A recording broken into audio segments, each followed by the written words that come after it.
আমার মাথায় পাঁচ দেশ নেই ভাই তোরা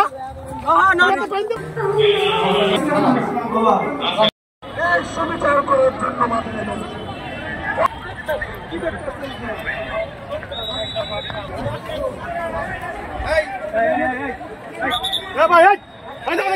সব চলে সব চলে যা সব চলে যা দাবিতে কিন্তু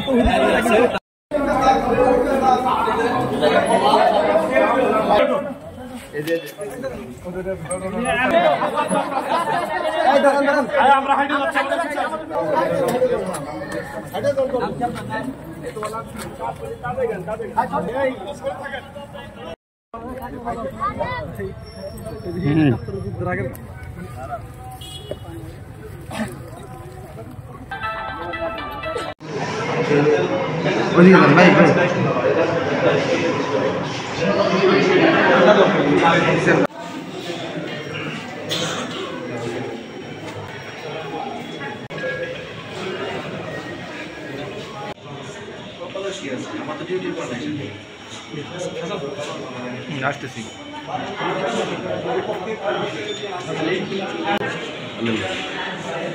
ভাই আমরা দাঁড়াইছিলাম এক জায়গায় আমাদের নিয়ে ভাই যেমনি পারছে ভাই উনি বাইরে এসে খালি কত মাছ চাইছে ভাই আমাকে মারিস না ভাই 60 থেকে 70 জন লোক কাপড় মেলার মাঠের ওই জায়গায় ছিলাম এদিকে হুজুররাই কোনায় ছিল আমরা ওই জায়গায় দাঁড়ানো দেখে ওনারা সবাই আর কি দৌড়ে যায় আমাদের যে যেমনি পারছে মারধর করছে অনেকের পানিতে ফালাই দিছে চাকাচাকি করছে বাইরাবাড়ি করছে আমরা অনেক মাপ চাইছি ভাই মারেও ভাই মারি মনে করেন যে পানি ভিতর ফালাই দিয়েছে এরকম ভাবে মারছে অবশ্যই আমাদের কোন কাজ আমরা কখনো শান্তি শৃঙ্খলা বিঘ্নিত হয় এমন কোন কাজ আমরা করি না, করব না ইনশাআল্লাহ।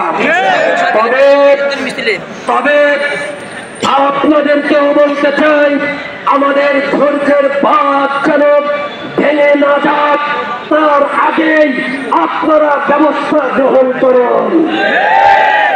যদি তৌহিদি জনতার ধৈর্যের বাঁধ আপনারা ভাঙতে চান তাদের বাঁধ ভাঙা সেই প্রতিবাদের অগ্নিস্ফুলিঙ্গ যদি আপনারা দেখতে না চান তাহলে অচিরেই আবুল সরকারের দ্রুত বিচার করে তাকে সর্বোচ্চ শাস্তি ফাঁসির তলিতে ঝুলিয়ে মৃত্যুদণ্ড কার্যকর করতে হবে। আমরা আমাদের পক্ষ থেকে আপনাদেরকে অনুরোধ করব আপনারা সবাই দলবদ্ধভাবে যার যার মতো যার যার স্থানে ইনশাল্লাহ চলে যাবেন। ডানে বামে না ঘোরাঘুরি করে বা এদিক সেদিক ঘোরাঘুরি না করে একজন দুজন এদিক সেদিক না গিয়ে আপনারা ইনশাল্লাহ যার যার স্থানে চলে যাবেন। আমরা একদিন দুদিন দেখবো, পর্যবেক্ষণ করব, এরপরে যদি ওনাদের আশ্বস্ত অনুযায়ী কার্যক্রম না আগায় আমরা পরবর্তী কর্মসূচি ঘোষণা করবো ইনশাআল্লাহ। সমাপ্তি ঘোষণা করছি। মুরব্বীদের অনুরোধে আমি বলে দিলাম আপনারা যার যার মতো চলে যাবেন।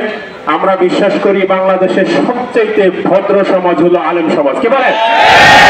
সেইটার প্রমাণ আমরা ইনশাল্লাহ দেখাবো। ওরা যা করেছে তার জবাব আমরা প্রশাসনের কাছে চেয়েছি, প্রশাসন দিলে আলহামদুলিল্লাহ, না দিলে কি হবে সেটা পরবর্তী মুরব্বীরা সিদ্ধান্ত নেবে।